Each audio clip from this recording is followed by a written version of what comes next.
Avec la pandémie du Covid-19, les urbains se sont fait beaucoup plus livrer des colis et des repas et les villes n'étaient pas préparées en fait à ce phénomène.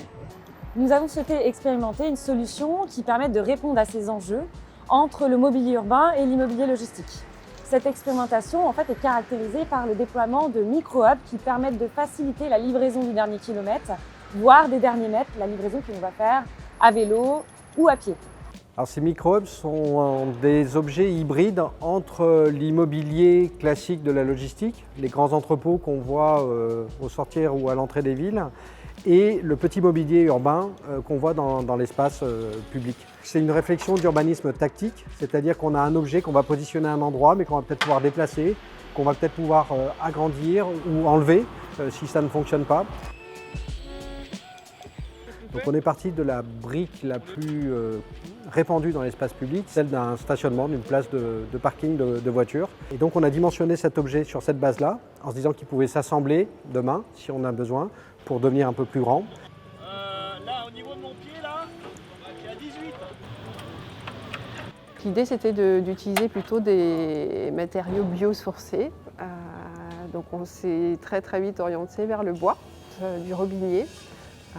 De par ses qualités intrinsèques, avec la volonté en plus d'avoir un bois qui provienne de France. Au-delà de l'esthétique du bois qui est très beau, il a cette propriété d'être très dense, d'avoir un classement 4 qui lui permet en fait d'être exposé aux intempéries et de ne pas pourrir, de bien gérer les problèmes d'humidité. À Sogaris, dans le cadre du portage de cette expérimentation. Nous sommes en train de transformer l'espace public à Paris.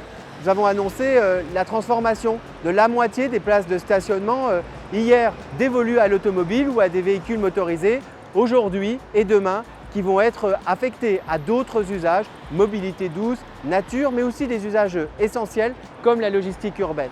Cette infrastructure légère, intégrée dans la ville, eh bien, aujourd'hui, elle répond aux attentes des acteurs de cyclo-logistique. C'est ce que nous souhaitons développer, une logistique décarbonée, plus apaisée, plus silencieuse, bref, une logistique plus vivable.